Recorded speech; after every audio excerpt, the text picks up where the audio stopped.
हजरत अबू मूसा रज़ी अल्लाह ताला अन्हु बयान करते हैं कि हुजूर नबी करीम सल्लल्लाहु अलैहि वसल्लम के ज़माने में सूरज को ग्रहण लगा।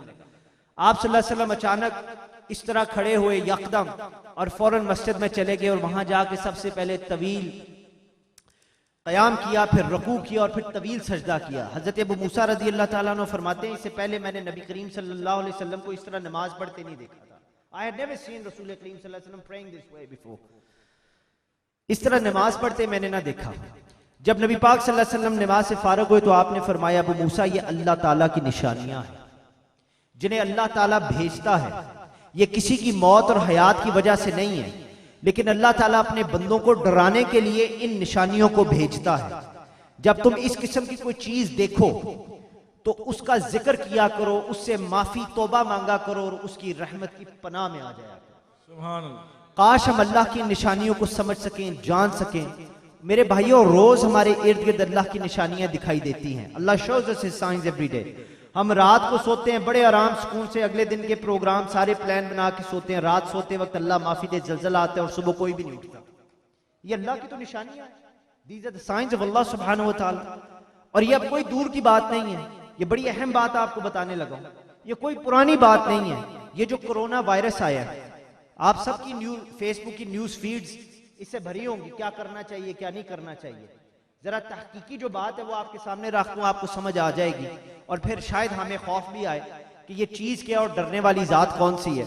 ये जो कोरोना वायरस आ चुका है, आपने सोचा ये शुरू कहां से हुआ है? ये इस दौर के कामयाब तरीन मुल्क से शुरू हुआ है। उस मुल्क के अंदर इस वक्त किसी चीज की कमी नहीं। ये अल्लाह की निशानी नहीं तो और क्या है कि सब कुछ होने के बावजूद, तमाम जराए होने के बावजूद, तमाम टेक्नोलॉजी होने के बावजूद कोई अल्लाह के इस अताब को रोक नहीं सकता। Irrespective of all the resources, technology, ability, capability, capacity, availability in this world, at this time, everything is failing to deter this calamity sent from Allah subhanahu wa ta'ala. America में इस दौर के काबिल तरीन साइंसदान इकट्ठे, डॉक्टर्स इकट्ठे होकर बैठे हैं।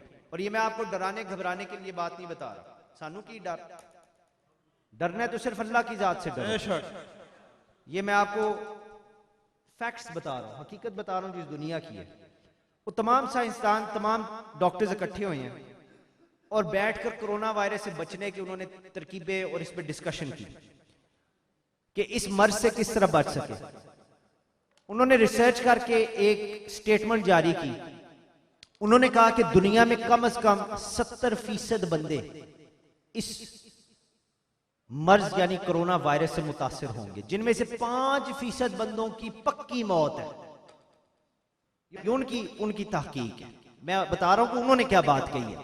70% इससे मुतासिर होंगे, 5% ने मरना है। पीछे जो 65% बंदे हैं, 65%, उनको ये बीमारी लगेगी और सख्त तकलीफ में से गुजरेंगे। This disease will affect 70% people of this world and 5% of them will die.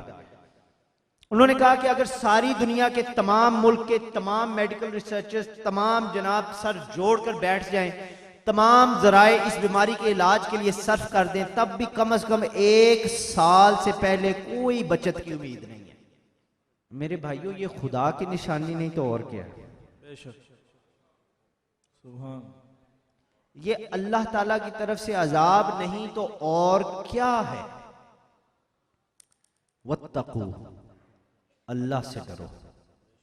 फिर अल्लाह सुब्हानहू व तआला, अल्लाह फरमाता है जब मेरी निशानियां जाहिर हैं। ये अब ईमान वालों की बात है, इसलिए नहीं घबराना क्योंकि रब ने रास्ता भी दस छड़िया की करना है। अल्लाह फरमाता है जब मेरी निशानियां जाहिर हो, और आपको अल्लाह और उसके नबी सल्लल्लाहु अलैहि वसल्लम का हाथ जोड़ के वास्ता डालता हूं, हाथ जोड़ के वास्ता डालता हूं, सबसे पहले अपनी फर्ज नमाज को पूरा करें। खुदा का वास्ता कब्र में जाना है, अपनी नमाज को पूरा करें। कौन कैसे पढ़ता है, कौन पढ़ता है या नहीं पढ़ता, वो बातें अलग हैं। मैं ये नहीं कहता उनकी कोई हैसियत नहीं है, वो अलग है। वो अपनी नमाज से पूरी करिए, फिर किसी और की फिक्र करें कि हाथ बांध के पढ़ रहा है या खोल के पढ़ रहा है। पहले खुद पढ़े नमाज। अल्लाह फरमाता है जब मेरी निशानियां जाहिर हो तो मेरा जिक्र करो।